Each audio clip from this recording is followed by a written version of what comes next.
जय हिंद बच्चों। स्वागत है आप सभी का आपके अपने YouTube चैनल टेस्ट साथी में।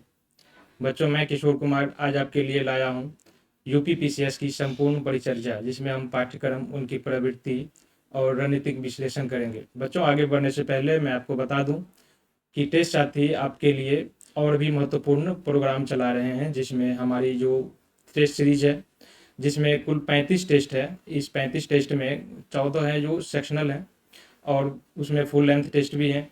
उसके अलावा सी सेट के टेस्ट भी दिए जा रहे हैं आपके लिए। इसके अलावा करंट अफेयर्स और रिवीजन के भी हैं, तो बहुत महत्वपूर्ण टेस्ट सीरीज है आपके लिए। इसके अलावा हमारी संस्थान आपके लिए यूपी पीसीएस की जो पीवाईक्यू है ये भी करा रही है। बच्चों, पीवाईक्यू भी बहुत ज़रूरी होता है आपके लिए, क्योंकि इसी के आधार पर आप जो परीक्षा के ट्रेंड है उनके बारे में पता कर पाएंगे कि सिलेबस के किस हिस्से से कहाँ से अधिकतम प्रश्न पूछे जाते हैं, सिलेबस या किसी सब्जेक्ट का कौन सा ऐसा भाग है जहाँ से ज़्यादातर संभावित प्रश्न होते हैं।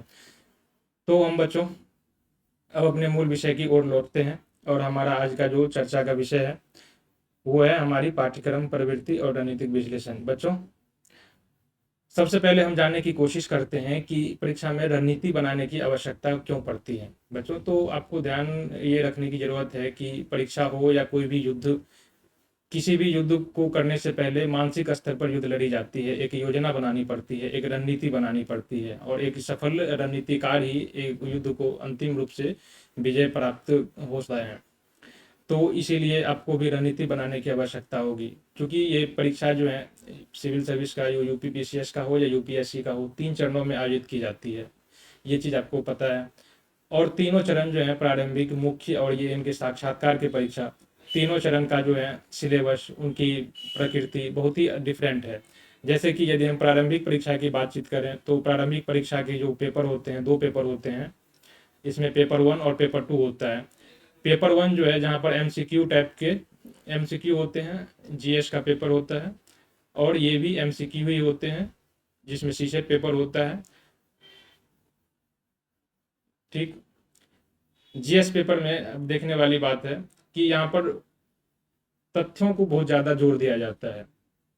ठीक है, यहाँ पर एमसीक्यू होते हैं। लेकिन मेंस की ओर यहाँ पर देखा जाए तो मेंस में आपके 6 पेपर होते हैं, और यदि सभी सब्जेक्टों को जोड़ दिया जाए तो टोटल 8 पेपर होते हैं, 1 से लेकर के 8 पेपर।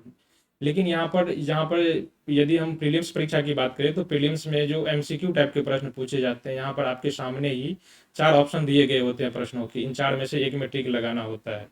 तो कहीं ना कहीं ये कुछ आसान सन होता है। दूसरा देखें, मेंस, इनकी प्रकृति अलग है। यहाँ पर डिस्क्रिप्टिव टाइप का परीक्षा परीक्षा होता है, जिसमें विषयों की बहुत ही गहन जानकारी बहुत ही आवश्यक हो जाती है। किसी भी विषय पर बहुत ही डिटेल नॉलेज होना बहुत ही जरूरी हो जाता है। तो कहीं ना कहीं प्रारंभिक और मुख्य परीक्षा विपरीत, एक दूसरे के विपरीत हैं। तो इसलिए रणनीति बनानी बहुत ही जरूरी हो जाती है आपके लिए। यदि हम प्रीलिम्स परीक्षा की बात करें केवल, तो प्रीलिम्स परीक्षा भी यहाँ पर जीएस पेपर और सीसेट पेपर से बना है। ये इसकी ये क्वालिफाइंग, ये जो है इस पर मेरिट तो बनता है, लेकिन इसके मार्क्स नहीं जुड़े जाते।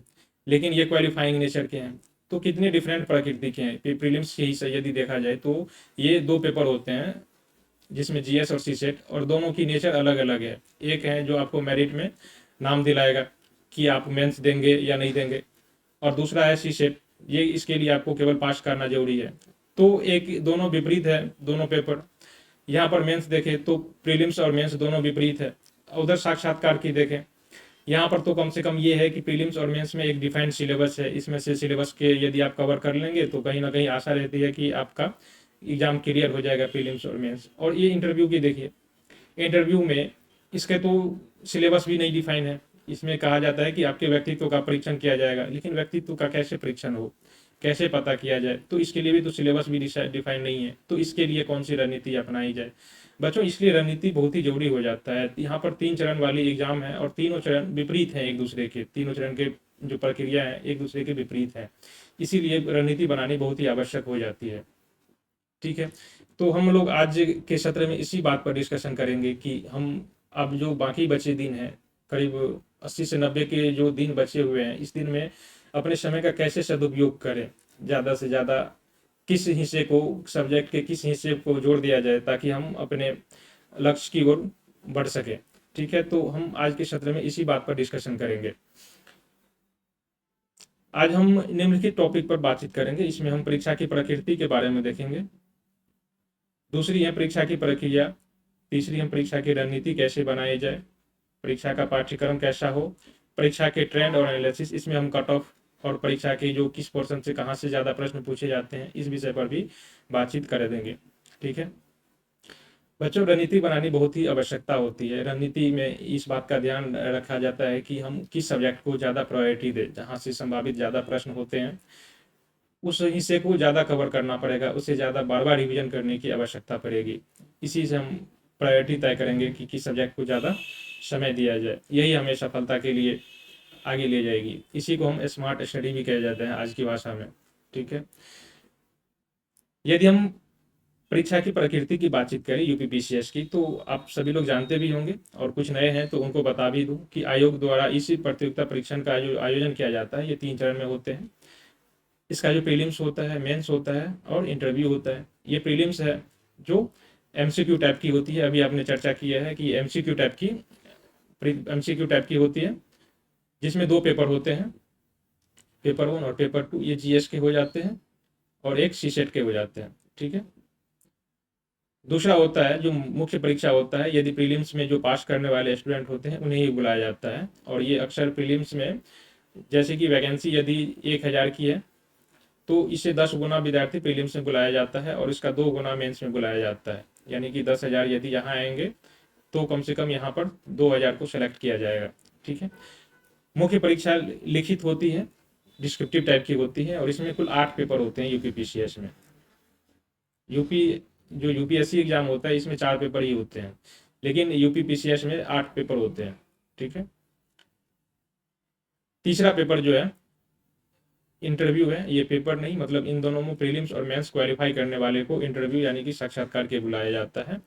तो हमारा प्रकृति हो गया, परीक्षा की प्रकृति, जिसमें 3 चरणों में आयोजित किया जाता है। तो थोड़ा सा हमने जान लिया इसके बारे में। हम अगले की जात बढ़ते हैं। हमारी जो अगली है परीक्षा की प्रक्रिया, ये परीक्षा की प्रारंभिक परीक्षा कैसे आयोजित की जाती है हम इसके बारे में देखने की जानकारी।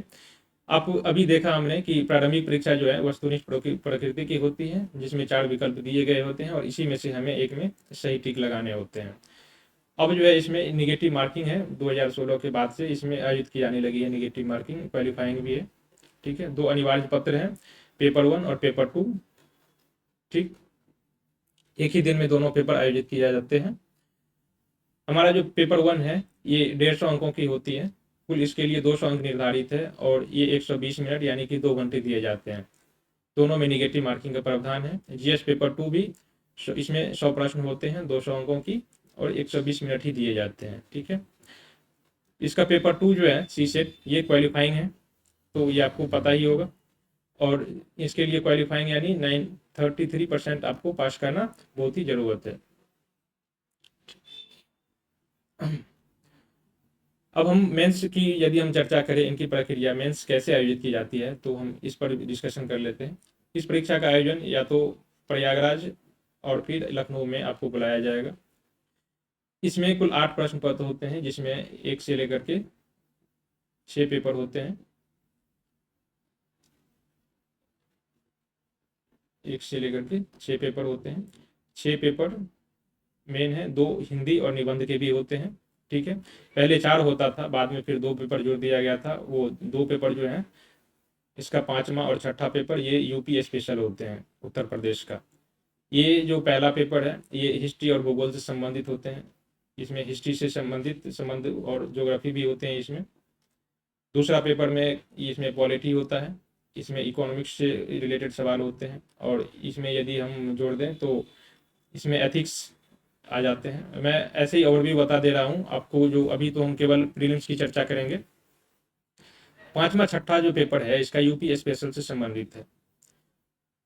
ठीक, और 7वां पेपर जो है हिंदी और 8वां पेपर निबंध है। 6 पेपर है और सभी के लिए 200 अंक निर्धारित है, यानी कि कुल जो है 1200 अंक हैं इसके लिए। सभी परीक्षाएं 3 घंटे की होगी। ये हिंदी और ये जो निबंध है ये दोनों 150 अंकों के हैं। ठीक है, तो यही मेंस की कुल पेपर है। यदि हम इंटरव्यू की बात करें तो ये तो देख रहे हैं कि आयोग के समक्ष साक्षात्कार उपस्थित होगा जो मेंस में क्वालिफाइड स्टूडेंट है। ठीक है, इस दौरान जो है व्यक्तित्व का परीक्षण किया जाता है, मौखिक प्रश्न पूछे जाते हैं। इसमें साक्षात्कार के लिए कुल 100 अंक निर्धारित है। ठीक है, और जो हमारा जो अंतिम मेरिट बनेगा ये मुख्य और साक्षात्कार परीक्षा में अंकों के योग के आधार पर ही अंतिम रूप से मेरिट ली जाती है। और यदि हम इंटरव्यू की बात करें तो इसमें आपकी यहीं पर आपका जो पोस्ट होता है ये आपको डिफाइन हो जाता है कि आपको कौन सा पोस्ट दिया जाएगा। ठीक है, अंतिम सूची इन दोनों पर मेंस और इंटरव्यू के आधार पर हो जाता है। इसमें प्रीलिम्स का मेंस मार्क्स नहीं जोड़ा जाता है। ठीक है, हम यहाँ पर स्पेशल बातचीत करेंगे प्रारंभिक परीक्षा की रणनीति के बारे में। ठीक है, अभी प्रारंभिक परीक्षा है पास में और सबसे कम समय बचा हुआ है, इसीलिए हम इसकी चर्चा हम ज़्यादा जोड़ देंगे। सबसे पहले तो इसके लिए क्या किया जाए, हम इस पर बातचीत करेंगे। अब देखिए, रणनीति बनाने के लिए जरूरी है कि आपके पास पाठ्यक्रम का ज्ञान होना चाहिए। तो इसके लिए आपको पाठ्यक्रम का अध्ययन करना बहुत ही जरूरी है। पाठ्यक्रम का ज्ञान रहने से आपको वरीयता देने में यानी कि प्रेफरेंस तय करने में बहुत ही आसानी होगी। इसी के अनुसार आप डिसाइड कर पाएंगे कि किस सब्जेक्ट को हमें ज़्यादा महत्व देना है, किस सब्जेक्ट को कम समय देना है। और ये चीज़ हमें कहाँ से तय होगा, ये चीज़ हमें तभी तय कर पाएंगे कि यदि हम PYQ का अध्ययन किए हो, यदि हम पिछले 5-7 साल या 10 साल के प्रश्न यदि हम उसका अवलोकन करेंगे, उसको हम जानेंगे, तभी हम उसका जो है प्रीफरेंस तय कर पाएंगे कि किस सब्जेक्ट से और सब्जेक्ट के किसी एक सब्जेक्ट के किस हिस्से से ज़्यादातर प्रश्न पूछे गए हैं।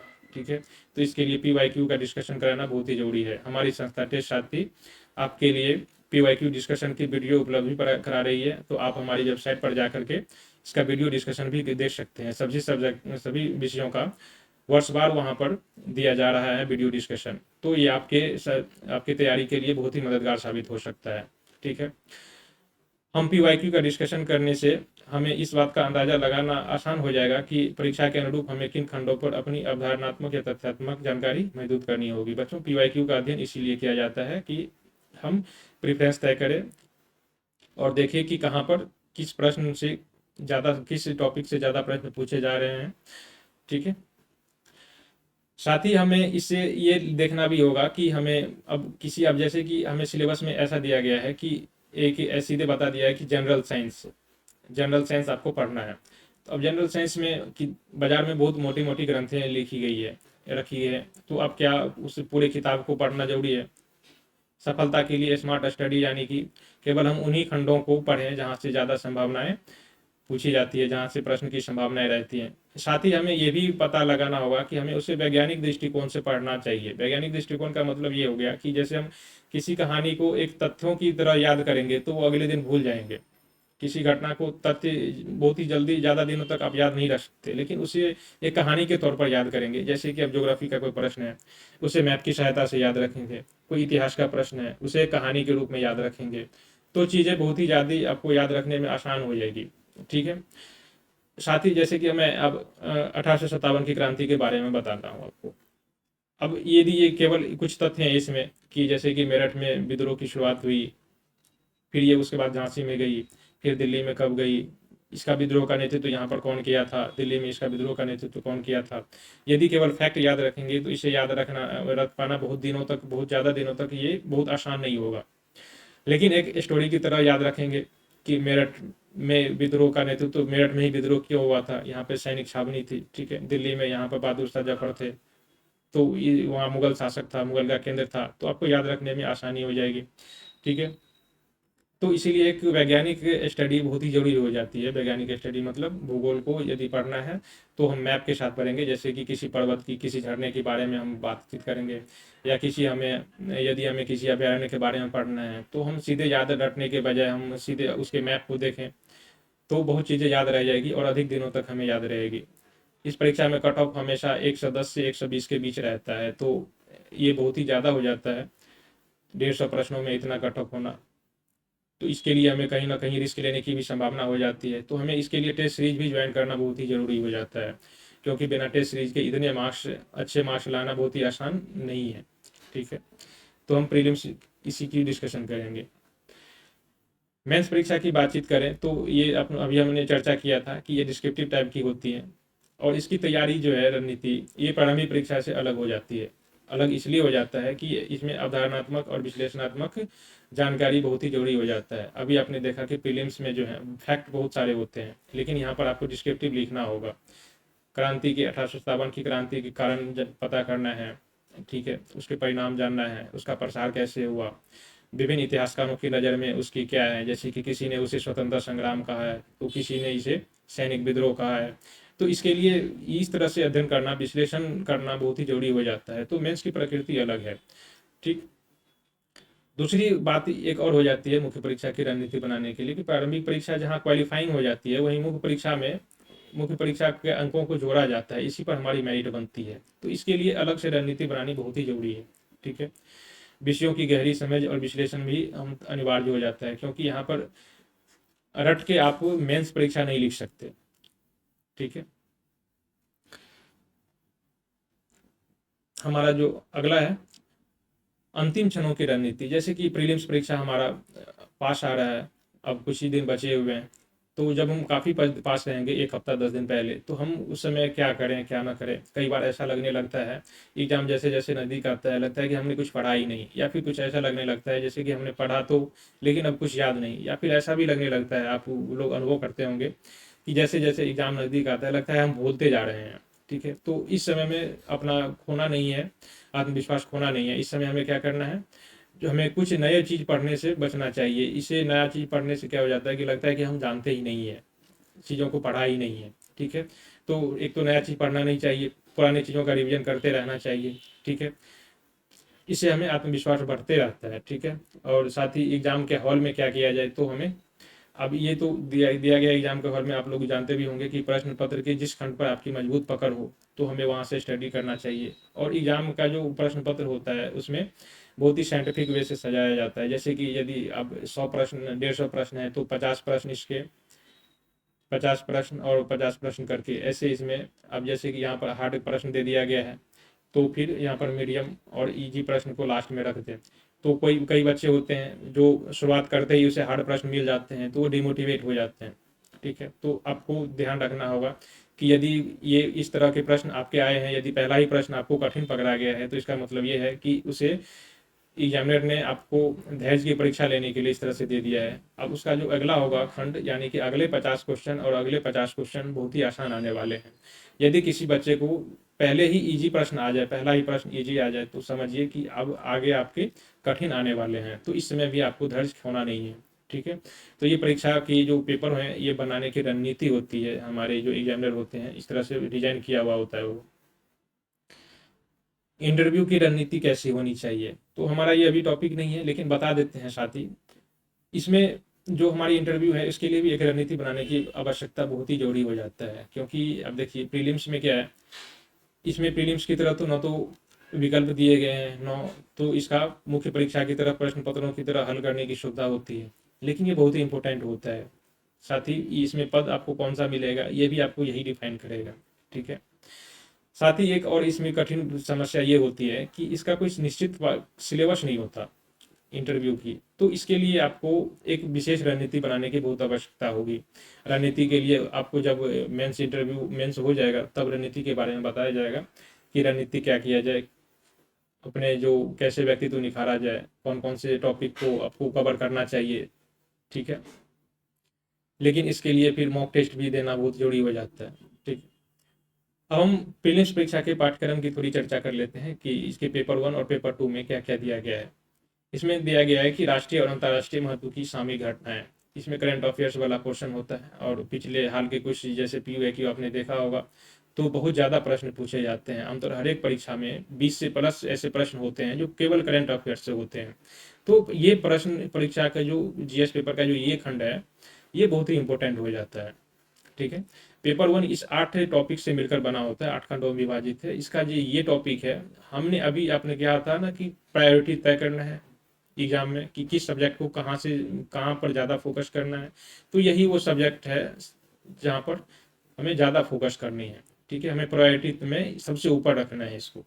दूसरा हमारा है भारत का इतिहास और राष्ट्रीय आंदोलन। बच्चों इसमें जो है एंशियंट मेडिएवल के साथ साथ हमारा राष्ट्रीय आंदोलन यानी कि 1757 की या 1857 की क्रांति के बाद का जो पोर्शन है ये इसमें पूछा जाएगा। तो इसमें भी हमने देखा है कि हम तो 20 से प्लस प्रश्न इसमें भी आते रहे हैं और यहाँ भी 20 से ज़्यादा प्रश्न पूछे जाते रहे हैं। तो ये दूसरा पोर्शन हो गया जो आपको बहुत ही इम्पोर्टेंट है।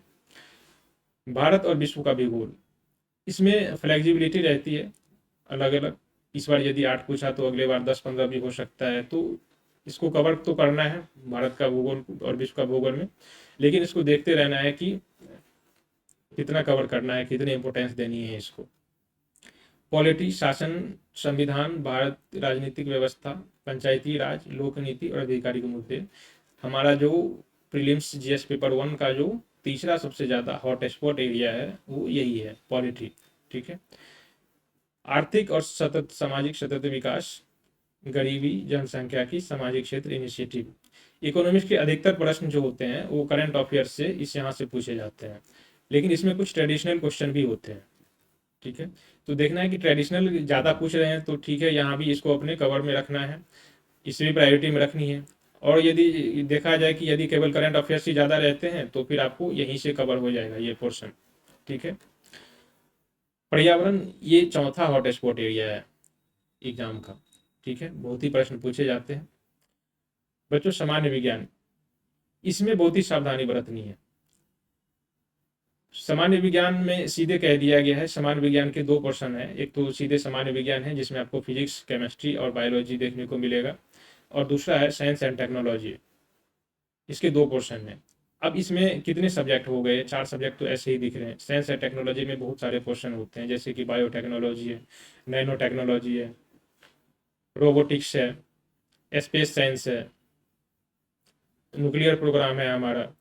तो इन चीज़ों में भी देखना है कि एक तो पहले हमें पीसीबी जो है, फिजिक्स, केमिस्ट्री और बायोलॉजी, इसमें देखना है कि इन तीनों में सबसे ज़्यादा प्रश्न कहाँ से पूछे जाते हैं। फिर साइंस एंड टेक्नोलॉजी का आता है। साइंस एंड टेक्नोलॉजी में बहुत सारे हैं, तो अब इसमें कौन कहाँ से पूछे जाते हैं? बायोटेक्नोलॉजी या नैनो टेक्नोलॉजी या फिर रोबोटिक्स के या फिर न्यूक्लियर प्रोग्राम के बारे में पूछा जाता है।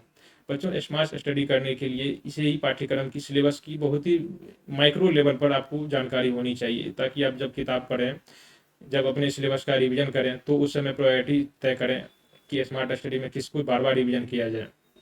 नहीं तो ये बहुत ही बड़ा सागर है, आप इतने बड़े सागर को तुरंत कवर नहीं कर सकते। खासकर जो अभी जब 80-90 का दिन बचा हुआ है, तो इस समय में बहुत जल्दी जल्दी रिवीजन बहुत ही आसान नहीं होता। इसलिए आपको इसमें से छांटना पड़ेगा, और छांटने के बाद एक पतली सी बुक बचेगी जिसे आप बार बार रिवीजन कर सकते हैं।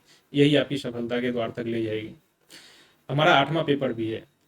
ये जो ऊपर का सब्जेक्ट दिया गया है, इसी सब्जेक्ट को उत्तर प्रदेश के संदर्भ में देखना है। यदि हमें सामयिक घटनाएं देख रहे हैं तो सामयिक घटनाएं को उत्तर प्रदेश के संदर्भ में देखना है। जैसे कि उत्तर प्रदेश की बजट है, उनकी आर्थिक समीक्षाएं हैं, उत्तर प्रदेश में हाल में कुछ विकासात्मक या फिर सामाजिक सुधार की दिशा में यदि कुछ काम हुआ है, कोई योजनाएं लागू की गई है, तो ये चीज़ देखना है। जैसे कि अब भूगोल है, तो अभी हाल फिलहाल में कई सारे मैंग्रोव और रामसर साइट वगैरह सब घोषित किए गए हैं, तो ये चीज़ें देखना है। अब इकोनॉमिक्स में देखें, जाए दिन इसमें जीआई टैग मिलते रहता है, तो ये चीज़ हमें देखना है। तो हमें जो ऊपर के 7 पेपर देखा है, उसी 7 पेपर को उत्तर प्रदेश के संदर्भ में भी देखना होगा। यही हमारा 8वां टॉपिक भी है इसका। ठीक है। तो ये हमारा प्रीलिम्स का सिलेबस है। प्रीलिम्स के 2 पेपर था, पेपर 1 तो हमने अभी पेपर 1 का देखा। पेपर 1 के कुल 8 भाग थे, ये भी हमने देखा है। और पेपर 2 है, पेपर 2 में जो इसके पेपर 2 के भी 8 भाग हैं। इसमें है, पहला है कॉम्प्रिहेंशन, दूसरा है इंटरपर्सनल स्किल, तीसरा है रीजनिंग, फिर निर्णय क्षमता, समस्या समाधान, प्रॉब्लम सॉल्विंग वाला जो सामान्य बौद्धिक योग्यता। इसमें कुछ मैथ भी पूछे जाते हैं। मैथ में ये एडवांस लेवल के मैथ नहीं है, इसमें ज्योमेट्री वगैरह नहीं पूछे जाते, तो इसलिए आपको सावधानी बरतनी होगी। जब आप मैथ पढ़ेंगे तो मैथ में जो दिए गए सिलेबस हैं उसी के अनुसार आपको तैयारी करनी है। ठीक है। इसमें कुछ अंग्रेजी और हिंदी के भी प्रश्न पूछे जाते हैं सी सेट लेवल में। ठीक है। अब अंग्रेजी में पूरा अंग्रेजी तो पढ़ना है नहीं, पूरा अंग्रेजी ग्रामर बहुत ही मोटी है और इसे कुछ ही दिनों में कवर करना बहुत ही आसान नहीं होगा। साथ ही ये बहुत ही ज़्यादा मार्क्स के नहीं पूछे जाते, 5 से 6 प्रश्न होते हैं। और ऐसे ही हिंदी में भी, हिंदी का सिलेबस भी बहुत ही बड़ा है, और इसे कैसे कवर किया जाए तो इसके लिए आपको पीवाईक्यू देखना होगा। पीवाईक्यू में किस टॉपिक से, सिलेबस के विषय के किस खंड से ज़्यादा प्रश्न पूछे जाते हैं, ये आपको देखना होगा। और ये हमको पीवाईक्यू से कुछ ना कुछ अंदाज़ा लग जाएगा, बहुत कुछ अंदाज़ा लग जाएगा। पीवाईक्यू हमारी संस्थान, आपको बता दिया था, हमारी संस्थान टेस्ट साथी आपके लिए पीवाईक्यू प्रोग्राम चला रही है। आप टेस्ट साथी के यूट्यूब चैनल, वेबसाइट और ऐप पर भी जाकर इसके अध्ययन कर सकते हैं। ठीक है, इसके हाल के जो इसके एनालिसिस ट्रेंड की देखें, यूपीपीसीएस में प्रीलिम्स में किस टॉपिक से कहाँ से ज़्यादा संभावित प्रश्न पूछे जा रहे हैं, तो हमने कुछ निष्कर्ष निकाला है। आप भी अपने पीवाईक्यू का अध्ययन करते समय निकाल सकते हो कि अपने व्यक्तिगत तौर पर देख सकते हैं कि कहाँ से ज़्यादा संभावना पूछी जा रही है प्रश्न की, और संभावना है कि इस बार पूछी जाएगी। हमने भी अपने स्तर से कुछ निकाला है निष्कर्ष कि कहाँ से ज़्यादा प्रश्न पूछे जा रहे हैं। ठीक है, तो आप साइंस या टेक्नोलॉजी का देख रहे हैं, जिसमें साइंस और टेक्नोलॉजी दोनों पूछी जा रही है, सामान्य विज्ञान और प्रौद्योगिकी। तो ये वेरिएबल काफ़ी वेरिएबल पोर्शन है। 2022 में 24 प्रश्न पूछे गए थे और 2023 में देखें तो 14 प्रश्न पूछे गए थे, तो सीधे आधा हो गया था। लेकिन इतना आपको याद रखना है कि ये एक इम्पोर्टेंट खंड है जिसको आपको कवर अप करना ही होगा। इतिहास हमने अभी आपको देखा था कि इतिहास और कल्चर जो है यहाँ का बहुत ही पोर्शन है, ये दोनों मिला के हिस्ट्री बनता है। यहाँ पर 13/9/22 प्रश्न पूछा गया था और यहाँ पर भी 16/9/25 प्रश्न पूछा गया था। तो ये दूसरा महत्वपूर्ण ही प्रश्न है, इसको स्टार मार्क कर सकते हो। आपको इसे ज़्यादा पढ़ते समय ज़्यादा प्रायोरिटी देने की जरूरत है आपको। एंशिएंट, मेडिएवल और मॉडर्न मिला करके आपको 25 प्रश्न पूछे जा रहे थे। 2023 में 25 प्रश्न पूछा जा रहा है, तो इस बार भी 20 के करीब आपके या तो 2-3 प्रश्न पीछे या फिर 2-3 प्रश्न आगे पूछे जाने की संभावना है। इसलिए बहुत ही हॉट स्पॉट एरिया है आपके सिलेबस का। राज्य व्यवस्था एक वेरिएबल है, देख रहे हैं यहाँ पर 2022 में 11 ही प्रश्न पूछा था, 2022 में सीधे दोगुना कर दिया है। ठीक है, तो इस बार हो सकता है इसका फिर से आधा कर दे या फिर इससे ज़्यादा भी प्रश्न पूछ सकता है। तो आपका ये तीसरा पोर्शन है, आप इसे गिव अप नहीं कर सकते। यदि 11 प्रश्न ही पूछा तो एक बहुत ही बड़े अंक हैं 11, इसे आप गिव अप नहीं कर सकते। अर्थव्यवस्था में देखो, आप हमेशा 2020 और 21 को छोड़ दे तो ये 19-20 के करीब रहा है।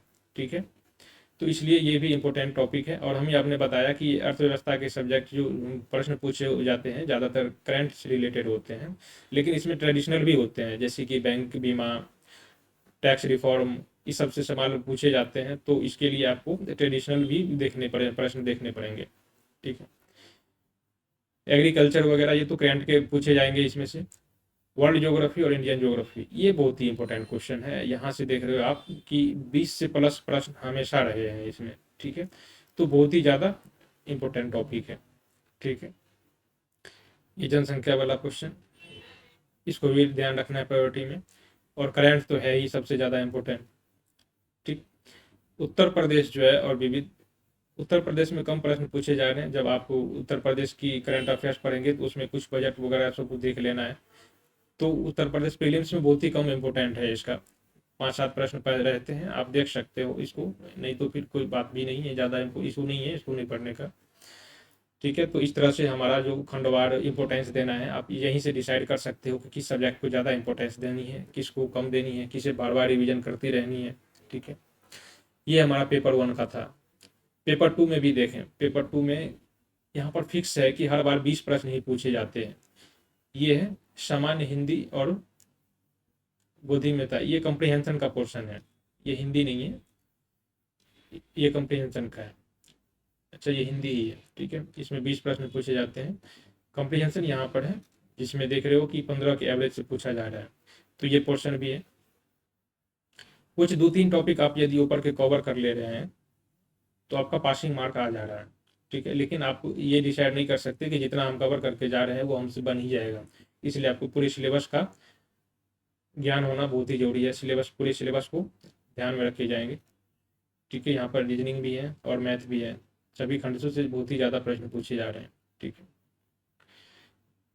यदि हम इसकी कट ऑफ की बात करें तो कट ऑफ देख रहे हैं, ये हमारा आज का टॉपिक का अंतिम खंड है। कट ऑफ 2019 में 117 था जनरल कैटेगरी की, और इसी के अराउंड में ये भी ओबीसी का भी रहा है। तो बस 117 मान के चलिए, उसी के आसपास रहता है, 1-2 आगे पीछे। 2020 में कट ऑफ 110 था, ये प्रश्न मुश्किल होने की वजह से हो जाता है कभी। 21 में इस बीच में था, इसका फिक्स नहीं था कि कितना था, नेट पर नहीं मिल रहा है। और इसमें इतना एक्सपेक्ट किया जा रहा है, अभी तो आया नहीं है, एक्सपेक्ट किया जा रहा है कि 110 से 120 के बीच आने की संभावना है। ठीक है, तो आज की डिस्कशन हमारी यहीं पर समाप्त होती है। बच्चों, हमारी संस्थान टेस्ट साथी, आप उसकी टेस्ट के यूट्यूब चैनल पर जा सकते हैं, वहाँ पर हमें करंट का डिस्कशन आपको देखने को मिलेगा। करंट की तैयारी कराई जा रही है, बिल्कुल निःशुल्क परिचर्या कराई जाएगी उसकी, और अभी भी कराई जा रही है, चल रही है। उसके टेस्ट सीरीज लॉन्च हो चुके हैं, उसमें 35 टेस्ट सीरीज हैं, 35 में से 14 है जो सेक्शनल है, आपकी संपूर्ण सिलेबस का कवर अप किया जाएगा उसमें। सी सेट की भी है, करंट अफेयर्स भी कराई जा रही है, रिवीजन प्रोग्राम भी है उसमें। इसके साथ जो हमारी टेस्ट साथी का जो सबसे इम्पोर्टेंट जो अभी चल रहा है वो है उसका 100 डेज का रिवीजन प्रोग्राम, या फिर इसे क्रैश कोर्स भी कह सकते हैं। ठीक है, ये अभी चल रही है, आप इसमें एनरोल कर सकते हो, क्रैश कोर्स में आप इसमें भाग ले सकते हो। इसमें 100 दिन के भीतर आपकी प्रीलिम्स परीक्षा से 4-5 दिनों से पहले ही आपके संपूर्ण सिलेबस का रिवीजन करा दिया जाएगा। ये हमारी कोचिंग द्वारा आपको मुफ्त में कराया जा रहा है, इसलिए आप इसे ज़रूर ज्वाइन करें, ये बहुत ही इम्पोर्टेंट है। ठीक है, तो आज के लिए धन्यवाद। हम आपके अगले सत्र में फिर से उपस्थित होंगे और अगले सत्र में डिस्कशन करेंगे हम इतिहास को लेकर के। ठीक है, जय हिंद बच्चों, धन्यवाद।